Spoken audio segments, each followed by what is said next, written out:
Dieu m'a tout donné, car il est fidèle. Ce que sa bouche a dit, ma foi l'accomplit. Ce que sa bouche a dit, ma foi l'accomplit. Dieu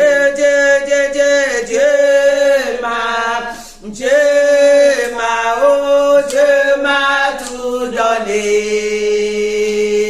Dieu m'a tout donné, car il est fidèle. Oui, c'est vrai, papa, tu es fidèle.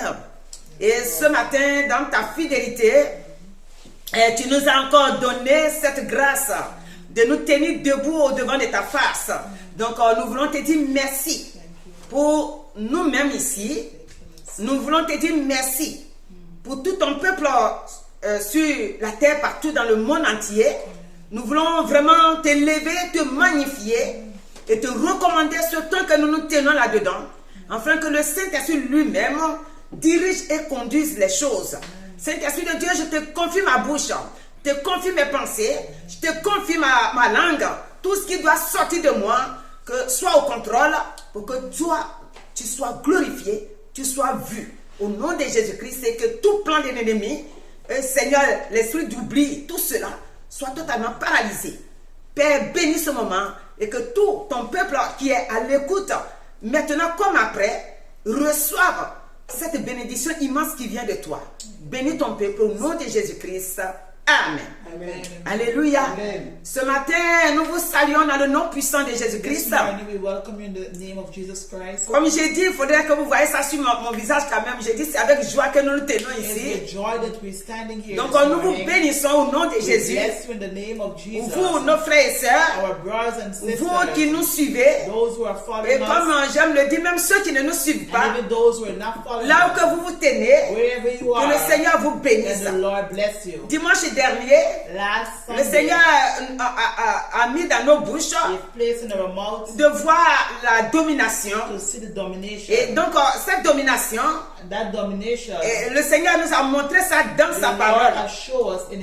Et le mercredi, et il nous dit encore que je ne vous abandonne pas. S'il ne nous abandonne pas, ça veut dire qu'il fait de nous des héros. Et Dieu ne t'abandonne pas. Il est avec toi. Et il a la capacité de t'utiliser comme il veut. Quand tu t'abandonnes entre ses mains, il fait de toi aussi un héros. Là où non, n'a pensé jamais te voir, Dieu va permettre que tu sois là-bas. Et c'est là que nous allons voir ce matin. Il est un Dieu qui fait de ses enfants les héros pour élever son nom, pour magnifier son nom dans le nom de Jésus-Christ. Donc ce matin, nous voici dans cette affaire de héros là. C'est pour toi et moi, mon frère, ma soeur, là où que tu te trouves, je déclare que tu es un héros pour Dieu, dans la main de Dieu. Dieu fait de toi un héros pour aller conquérir, pour aller prendre, pour aller arracher, parce qu'il est Dieu. Il t'a choisi pour ça. Dieu ne descendra pas, il t'a créé pour ça. C'est ça qui me plaît. Dieu t'a créé et il veut t'utiliser. Il veut montrer que toi tu n'es rien. C'est-à-dire le monde pense que tu n'es rien. Mais Dieu, il sait pourquoi il t'a fait venir sur la terre. Et il veut t'utiliser. Parce que si Dieu prend déjà ceux qui sont déjà en haut là-bas, quand ils viennent, ou bien quand il y a une réunion, on fait des places spéciaux pour eux. Il ne faut pas t'asseoir là-bas. Là-bas, c'est pour le boss. Ah, faut pas t'asseoir là-bas, hein. Là-bas, c'est pour la maman, hein. Dieu, il dit, bon, d'accord, ça, tu as déjà bien vu là. Mais ce que, quand la réunion a commencé, bah, écoute, tu rentres, on te voit même pas, tu cherches quelque part là-bas, tu vas t'asseoir. C'est ceux-là que Dieu cherche. Et Dieu cherche aussi ceux qui ont leur cœur tout entier à lui. Dieu, c'est toi il cherche. Je te regarde là, tu me regardes non. Tout ton cœur est sailli dans la main de Dieu. Et Dieu veut t'utiliser. Donc laisse-toi utiliser. Et tu verras la gloire de Dieu, la puissance de Dieu, l'amour de Dieu, comment ça se manifeste.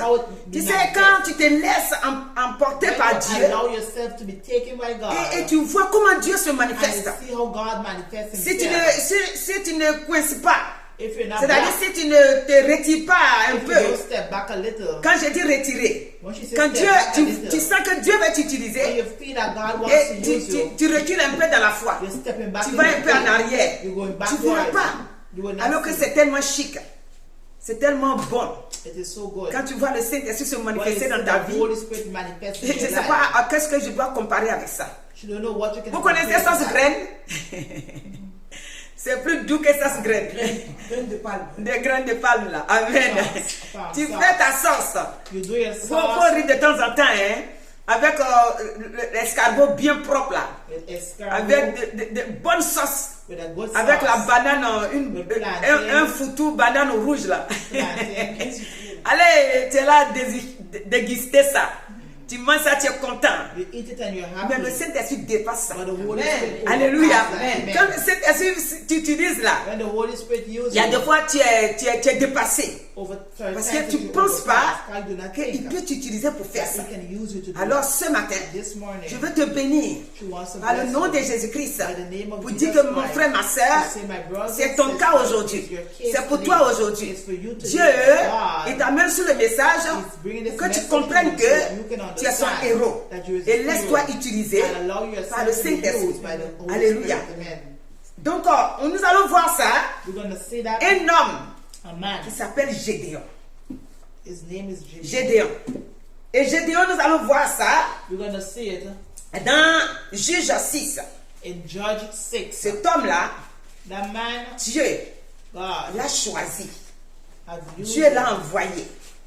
Et Dieu l'a utilisé. Selon Dieu lui-même. Il l'a utilisé. Et l'on a vu la grandeur et la main puissante de Dieu.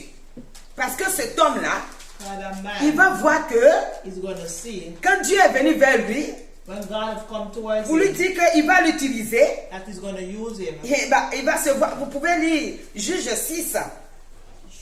Voilà. À partir du verset 1, vous allez voir que les enfants d'Israël avaient des problèmes. Ils avaient des problèmes avec les mendiants. Là. Alléluia.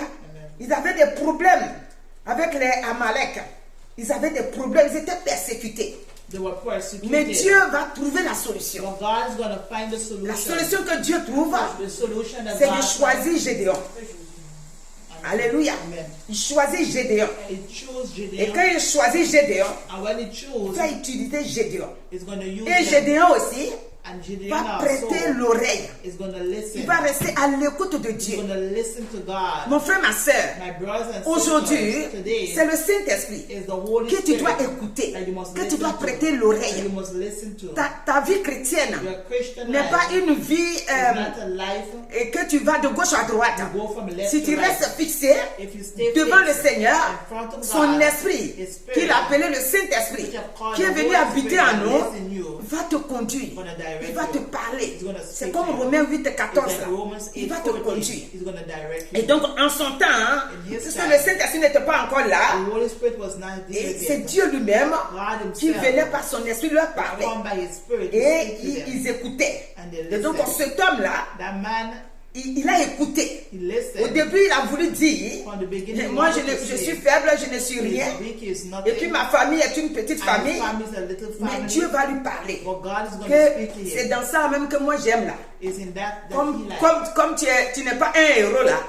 C'est ça que moi je vais t'utiliser. Et voici. Le verset 1 va nous dire, les enfants d'Israël firent ce qui déplaît à l'Éternel. Et l'Éternel les livra entre les mains des mendiants pendant 7 ans. Pendant 7 ans, ils étaient en captivité. La main de mendiants fut puissante contre Israël pour échapper à Madian. Les enfants d'Israël se retiraient dans les ravins des montagnes, dans les cavernes et sur les rochers fortifiés. Amen. Amen. Donc, voici les Israélites. The Israelites, que Dieu nous a dit on nous montre toujours que les enfants d'Israël, ici, ils ont fait ce qui déplaisait à Dieu. Ce que Dieu n'aimait pas, c'est ça qu'ils ont fait. Et quand ils ont fait ça, Dieu les a livrés. Donc ce matin, qu'est-ce que nous voulons dire? On va sauter, puisque déjà vous avez le passage, pour venir au verset 7. Lorsque j'ai dit les Amalek aussi, c'est pas les mendiants seulement. Donc ils étaient combattus. Alléluia. Donc lorsque les enfants d'Israël criaient à l'Éternel au sujet de mendiants, l'Éternel envoya un prophète aux enfants d'Israël. Il leur dit: ainsi parle l'Éternel, le Dieu d'Israël, je vous ai fait monter d'Égypte et je vous ai fait sortir de la maison de servitude. Donc Dieu est en train de leur parler. Il dit: je vous ai fait monter de la maison de la servitude. Maison de servitude, ça veut dire qu'ils étaient en captivité, ils étaient en Égypte comme esclaves. Et Dieu les a fait sortir. Donc voici le verset 9 va nous dire: je vous ai délivré de la main des Égyptiens et de la main de tous ceux qui vous opprimaient. Je les ai chassés devant vous et je vous ai donné leur pays. Donc c'est comme nous aujourd'hui. Quand nous sommes sortis du monde, Dieu a préparé un terrain pour nous. Et ce terrain-là, c'est l'adoration. Nous devons l'adorer. Nous devons vivre selon sa parole. Nous devons comprendre ce qu'il nous dit, afin qu'il fasse de nous un héros. Donc le verset 11 que nous sautons pour venir au verset 11, dit: puis vint l'ange de l'Éternel et il s'assit sous le térébinthe, l'Ophra, qui appartenait à Joas, de la famille d'Ebenezer.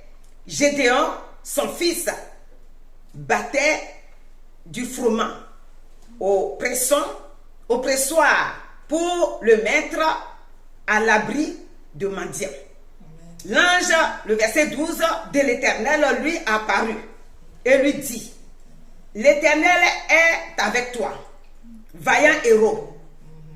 Gédéon lui dit: ah, mon Seigneur, si l'Éternel est avec nous, pourquoi toutes ces choses nous sont-elles arrivées? Et où sont tous ces prodiges? Ils disent: l'Éternel nous a-t-il pas fait monter hors d'Égypte? Maintenant, l'Éternel nous abandonne et il nous livre entre les mains de mendiants. Alléluia.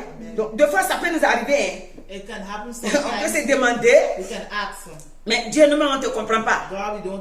Tu nous as dit de sortir du monde, de venir te servir. Je jeûne.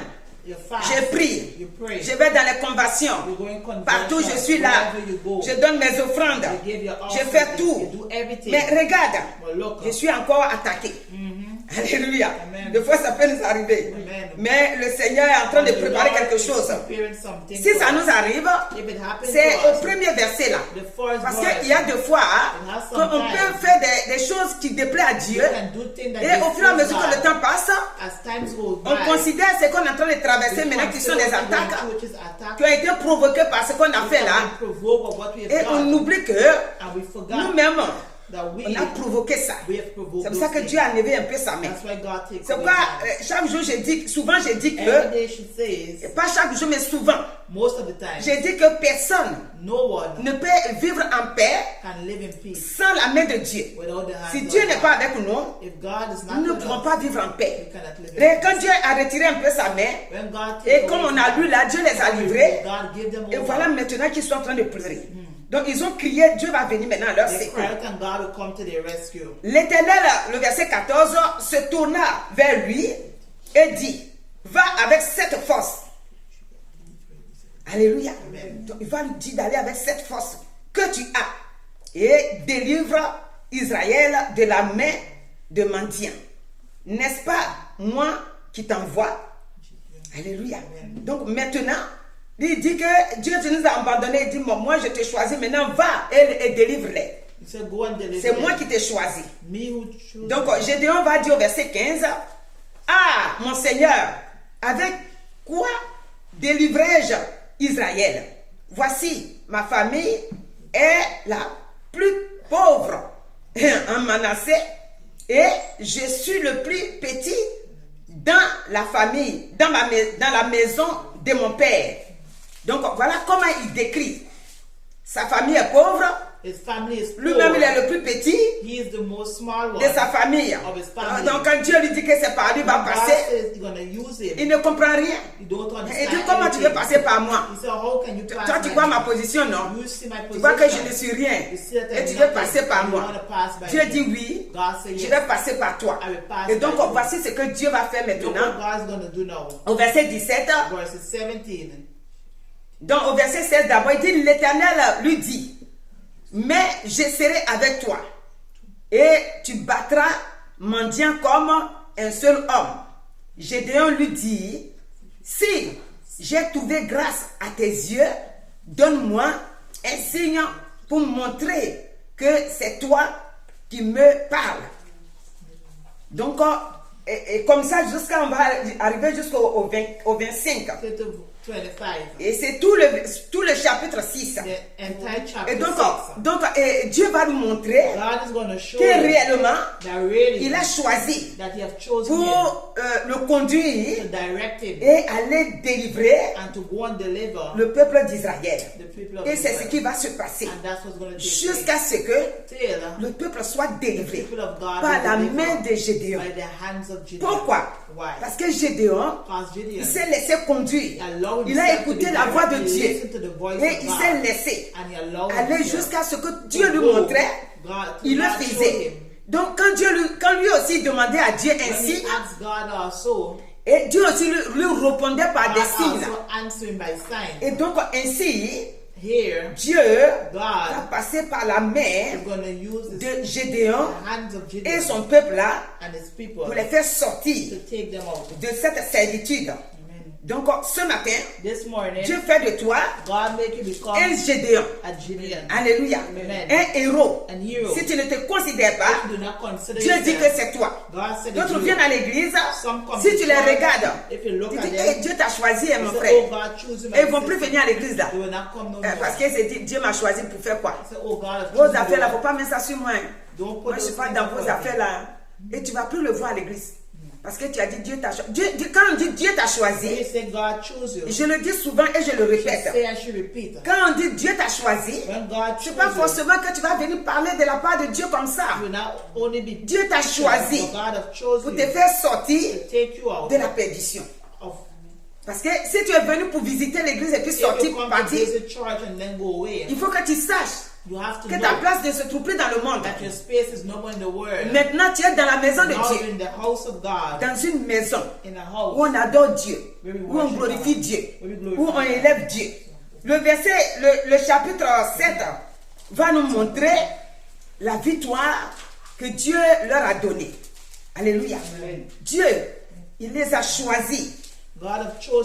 Quand je dis il est, c'est-à-dire Gédéon lui maintenant va choisir, vous pouvez lire le chapitre 7 aussi, va choisir maintenant ceux qui sont avec lui. Et pour montrer que Dieu l'a choisi pour élever son nom, il ne va pas lui dire de prendre tout le monde qu'il a. Il va lui dire de prendre le petit nombre là. Le verset 4 du verset 7 va dire, l'Éternel dit à Gédéon, le peuple est encore trop nombreux. Fais-les descendre vers l'eau et là, je t'en ferai le triage. Celui dont je te dirai que celui-ci aille avec toi, ira avec toi. Et celui dont je te dirai que celui-ci n'aille pas avec toi, n'ira pas avec toi. Alléluia. Donc ainsi, Dieu va trier les gens et Gédéon va écouter. Et dans cette obéissance-là, Dieu va lui donner la victoire. Parce que Dieu, si on lit pour venir, il va dire que si tout ce monde a te suivi, ils vont dire que c'est parce que vous êtes nombreux. C'est pour cette raison que moi je te demande, il faut les diviser. C'est-à-dire, prends un petit nombre pour partir. Le verset 9 dit, l'Éternel dit à Gédéon, pendant la nuit, lève-toi, descends au camp, car je t'ai livré entre tes mains. Le verset 10, entre tes mains, je l'ai livré entre tes mains. Si tu crains de descendre, descends-y avec Pura, ton serviteur. Tu écouteras ce qu'ils diront et après cela, tes mains seront fortifiées. Donc, alléluia. Amen. La victoire commence à être là. Amen. Ça se fait sentir. Amen. Donc, ainsi, il va faire pareil comme Dieu lui a demandé. Et quand ils sont descendus, ils ont vu la vision. Quelqu'un qui a eu une vision dans leur camp là-bas, qui est en train de raconter, et ça donnait le courage à Gédéon que réellement, ils ont la victoire. Dieu leur a donné la victoire. Et donc, nous allons revenir sur Gédéon. Mais avant de revenir sur Gédéon, et quand on va revenir sur Gédéon, on prendra le chapitre 8. Alléluia. C'est le chapitre 8 qu'on va prendre. Mais en attendant, nous allons voir que Dieu, quand il choisit, il choisit pour élever son nom. Dieu ne choisit pas pour que l'homme se glorifie. Chaque jour je dis ça. L'homme n'a pas à se glorifier devant Dieu comme lui il est le plus fort. Non. Gédéon a déclaré, je suis le plus petit. Mais Dieu l'a rendu fort. Toi aussi ce matin, tu te dis aussi que tu ne vaux rien, que tu es le plus petit. Et Dieu va te rendre fort. Dieu va te montrer que tu n'es pas nul et qu'il peut t'utiliser. Alléluia. Dieu il a choisi Gédéon. Gédéon l'a écouté et Gédéon a été dans la victoire. Le chapitre 8 là, que Gédéon va revenir. Quand on va revenir, on verra comment Gédéon a été dans la victoire jusqu'à la fin. Alléluia. Et donc maintenant, quand on écoute Dieu et qu'on se laisse conduire par Dieu, notre vie est protégée, gardée et surveillée par Dieu lui-même. Et c'est lui qui nous conduit. Donc ce matin, tu n'es pas un nul. Tu n'es pas ou bien un nulard. Tu es un homme choisi de Dieu pour élever le nom de Dieu, pour glorifier le nom de Dieu, pour montrer à Dieu que tu m'as choisi. Je suis d'accord pour te respecter et pour marcher selon ta volonté. C'est pour cette raison que j'aime souvent parler de la porte étroite. Alléluia. Dans Matthieu 7, et le verset 14 va dire, mais étroite est la porte resserrée, le chemin qui mène à la vie, et il n'y en a peu qui les trouvent. Alléluia. Donc le Seigneur nous dit, l'âge là, le chemin large là, ça c'est le 13. Le 13, ça c'est large. Le chemin étroit là, qui est la porte étroite là, Dieu dit que peu arrive à passer là. Pourquoi je dis ça? Quand Dieu les a livrés entre les mains de leurs ennemis, il fallait quelqu'un qui soit à l'écoute de Dieu, qui fasse ce que Dieu lui demande de faire pour que cette mission puisse s'accomplir. Et ça a été Gédéon qui était à l'écoute de Dieu. And Gideon used to listen to Au God. début, il s'est minimisé. Mais quand il a compris que réellement Dieu est avec lui, il s'est laissé conduire. Et c'est ce que Dieu veut que tu fasses. Amen. Mais pour que tu fasses ça, il faut que tu prennes la porte étroite. Cette porte-là, c'est vrai, elle est resserrée, mais devant là-bas, c'est le chemin qui amène à la vie. Et là-bas, tu trouveras la paix, tu trouveras la joie. Alléluia. Et quand nous venons, quand nous parlons des choix, que Dieu choisit, et quand il choisit, et il emmène les gens à élever le nom de Dieu, à glorifier son nom lui-même, à son nom même. Alléluia. Et nous allons voir cela. L'apôtre Paul, il a été choisi de Dieu. Pourquoi j'ai dit choisi? L'apôtre Paul, c'est lui-même qui s'est décrit. Il dit que moi, je suis persécuteur de l'église. Mais quand Dieu a fait de lui un héros, il a tenu jusqu'à la fin.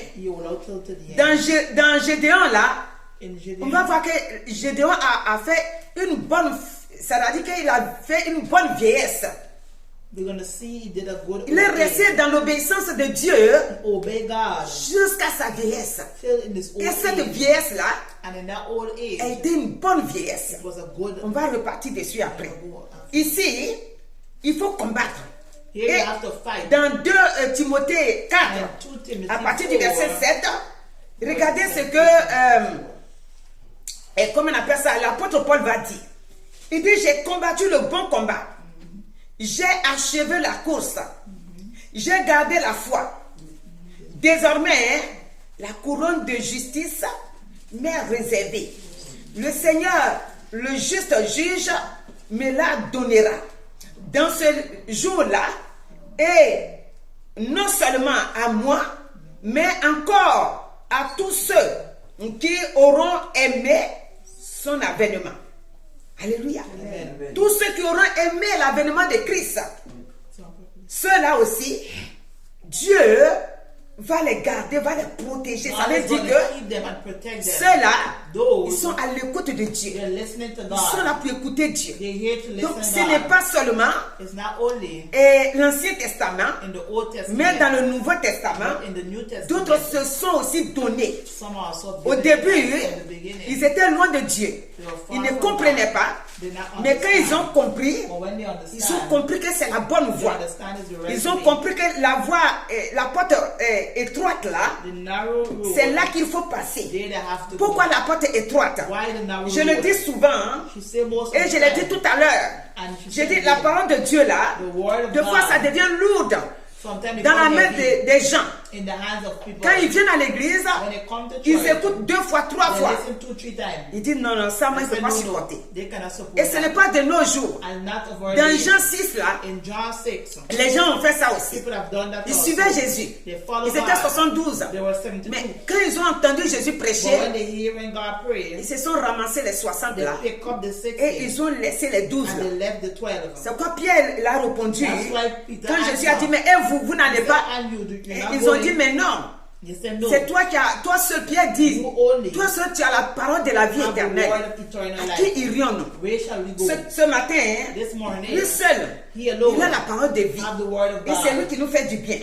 Le monde peut nous vomir. Le monde peut nous tourner le dos. Mais Dieu lui seul, comme on a vu le mercredi, il ne nous abandonnera jamais. Et donc dans Josué, nous allons voir une femme qui s'appelait Rahab. Et cette femme Rahab là, le monde aussi l'avait vomi. Dans Josué 2 là, nous allons voir comment Dieu va venir vers elle. C'est-à-dire son attitude, sa façon de se comporter va faire que les espions là, elle va les garder. Parce qu'ils sont partis espionner pour pouvoir faire tomber Jéricho, la ville de Jéricho. Mais regarde, personne n'a pu les recevoir là-bas. Tous ceux qu'on les acclamait dans la ville n'ont pas été trouvés justes.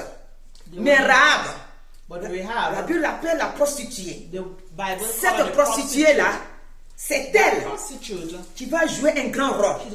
Le verset 11 va nous dire, nous l'avons appris et nous avons perdu courage et tous nos esprits sont abattus à votre aspect, car c'est l'Éternel, votre Dieu, qui est Dieu en haut, dans les cieux et en bas sur la terre.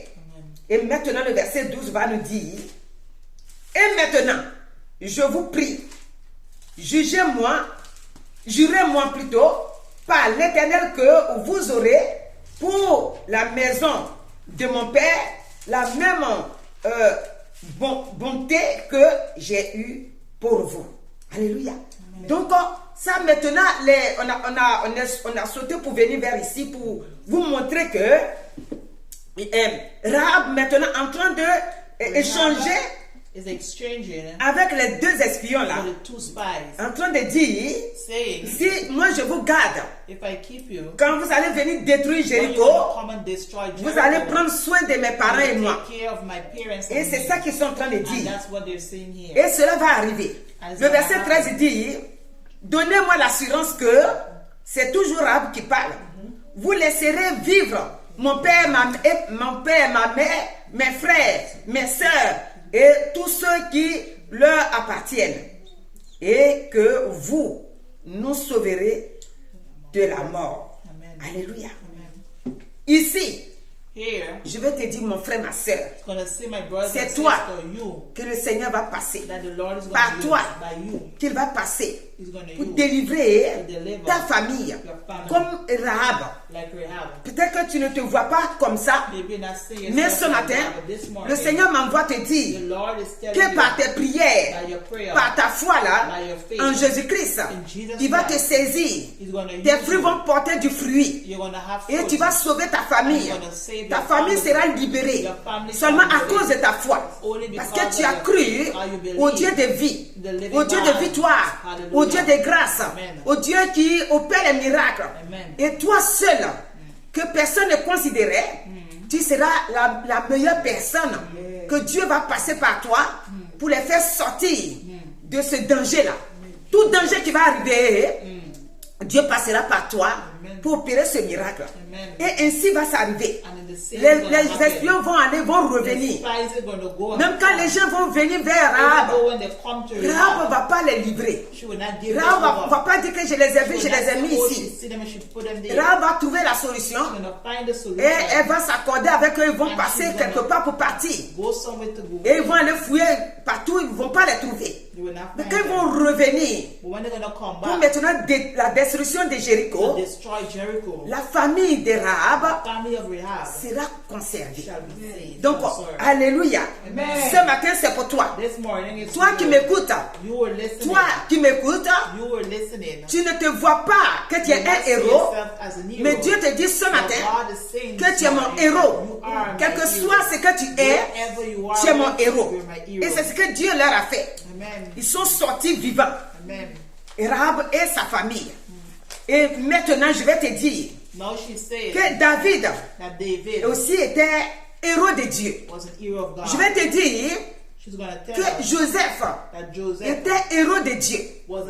Quand la famine était arrivée et que la famille de Joseph ne savait quoi faire, ses frères ont été obligés de le trouver là-bas, en Égypte. Et lui, il a été le grand héros là-bas. Il écoutait Dieu. Il avait l'amour de Dieu.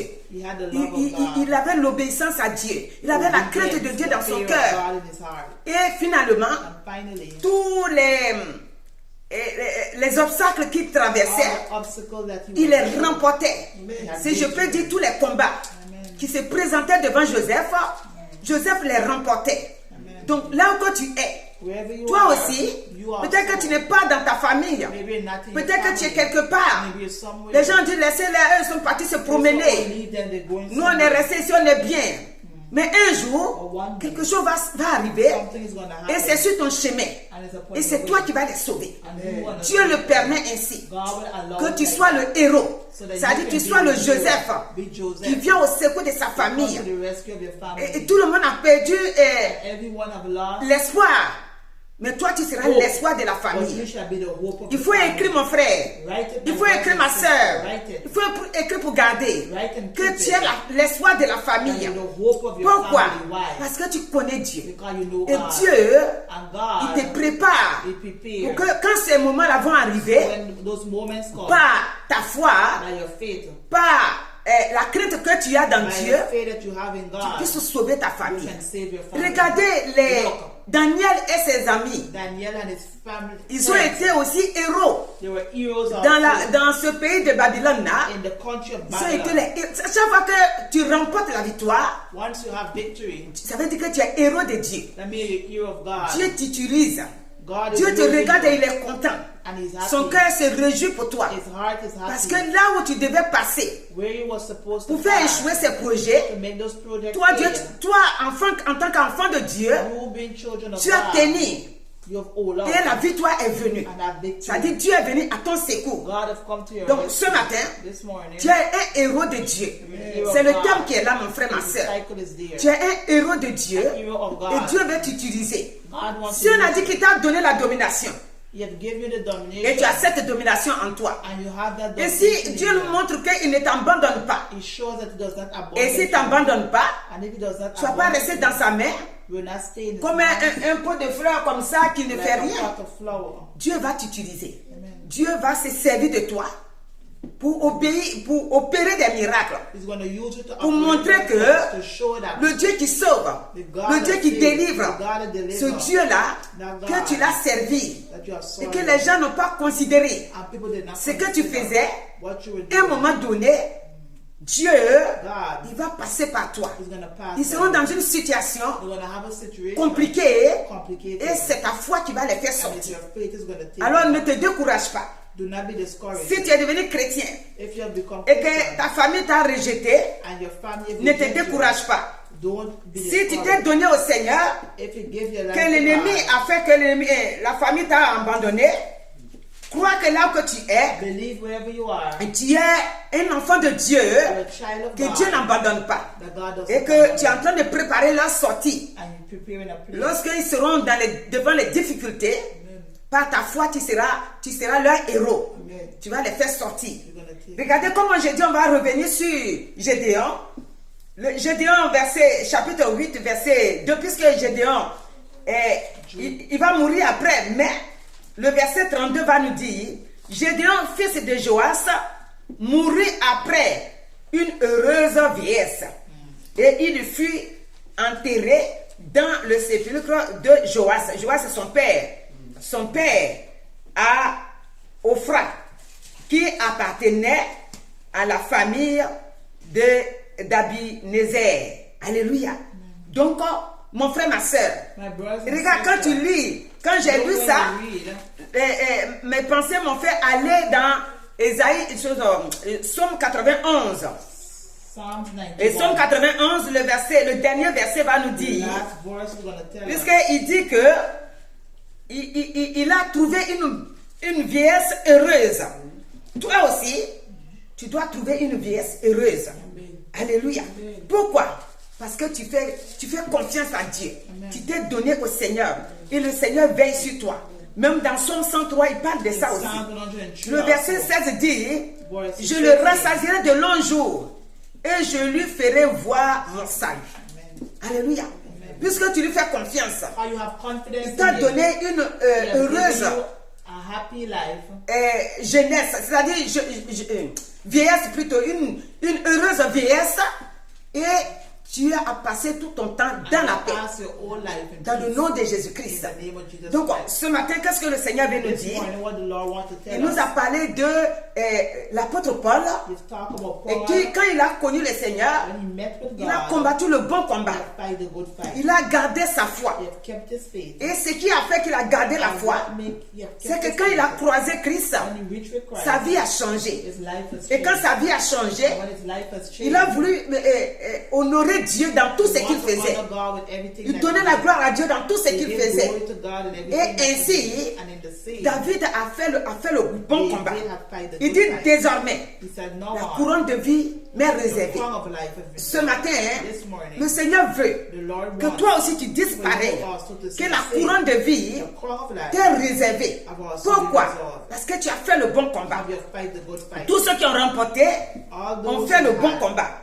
Et ce bon combat-là leur a donné une victoire dans leur vieillesse.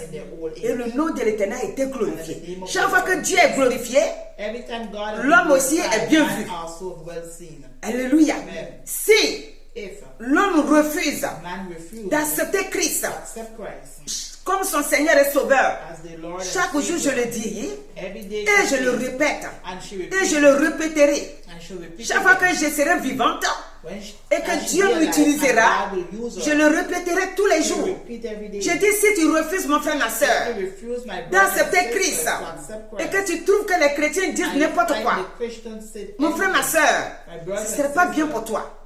Regarde ta vie. Regarde. On dit il a trouvé une bonne vieillesse. L'homme sur la terre, il va à l'école. Il va ramasser tous les diplômes qu'il faut. Il sera classé au lieu. Mais à un moment donné, 60 ans, 65 ans, il a la retraite. Qu'est-ce qu'il fait de sa vie? Le service l'oublie. Dieu n'a jamais oublié un de ses enfants. Quand Dieu t'a choisi, tu es dans sa main jusqu'à la fin. Même là où tu es sorti. Si un jour tu veux faire venir une de tes connaissances ou bien un de tes enfants dans la société, vont dire, oh lui il est retraité à longtemps là. Prenez ceux qui sont de service là, ils ont des enfants là. C'est pas trop que tu puisses avoir encore de l'espoir dans cette entreprise là. Déjà l'entreprise t'a oublié. Mais Dieu, mon frère, ma soeur, écoute-moi bien.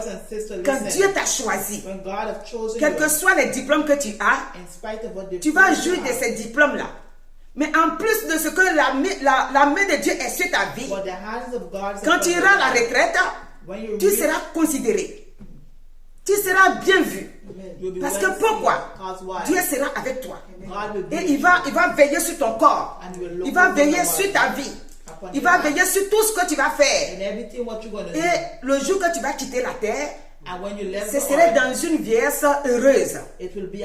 Parce qu'il va balayer dans ton corps toutes sortes de maux.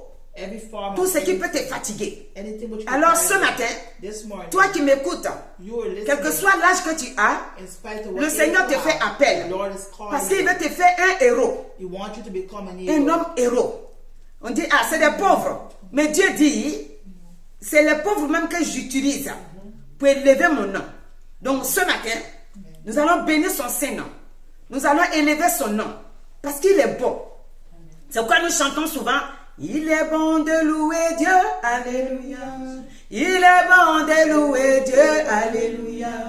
Il est bon de louer Dieu, alléluia. Louer Dieu. Louer Dieu, alléluia. Il est vraiment bon de louer Dieu. Parce que dans la louange et dans notre foi et dans notre marche sur la terre ici, on est protégé, on est gardé. On n'a jamais dit qu'on n'a pas de problème. On a des problèmes. Mais nos problèmes que nous avons, Dieu nous soutient. Dieu est notre force. Dieu est notre secours. On s'appuie sur lui. Et ce qui fait que, comme c'est dit dans sa parole, il dit de nous décharger sur lui. Donc toutes les situations que nous traversons, nous nous déchargeons sur lui. Et donc ce matin, tu es héros de Dieu qui veut t'utiliser. C'est qu'on va se tenir debout pour élever son nom et magnifier son Saint-Nom. Alléluia. Éternel notre Dieu, nous te donnons la gloire. Tu choisis tes enfants comme des héros pour aller délivrer ton peuple, délivrer ceux qui sont dans l'esclavage et qui n'ont pas encore vu ta lumière. Et ce matin, c'est ce héros-là et cette femme-là, cet homme-là que tu es en train d'arracher pour lui montrer que c'est de toi qu'il est question. Faut pas regarder derrière pour chercher qui c'est. C'est toi. Tu dois aller et arracher ceux qui sont encore dans les ténèbres et les faire venir vers moi. Parce que j'étais choisi comme un héros pour glorifier mon nom et pour que les autres aussi soient libérés. Donc, Seigneur Saint-Esprit de Dieu, merci de bénir toutes les personnes qui sont vraiment à l'écoute ou qui vont venir nous écouter après. Merci de les bénir, de les combler de ta foi, de ta joie, parce que tu nous as dit, je ne vous demande pas beaucoup de foi, je demande un seul grain de sénévé. Si vous avez cela comme un petit grain de sénévé, comme la foi, vous direz à cette montagne, déplace-toi et mets-toi dans la mer et elle vous obéira. Alors ce matin, cette foi-là, dans la vie de tes héros que tu choisis pour aller combattre et aller arracher, que ton nom soit béni et que ton sang barricade leur vie et que la gloire, l'honneur et l'élévation soient à toi. Parce que tu es le Dieu qui combat et qui fait chaque chose en son temps. Là où je suis en train de parler, je prophétise que quelqu'un est en train d'être arraché et qui se voit faible, qui se voit vraiment nul, ou qui a combattu les chrétiens jusqu'à comme l'apôtre Paul, il est en train de se voir arraché pour venir servir Dieu, pour avoir la vie. Que ton nom soit béni, Père, et que ton peuple soit libéré comme tu as choisi Gédéon pour libérer ton peuple de la main et des mendiants. Sois béni ce matin au nom de Jésus-Christ. Amen. Alléluia.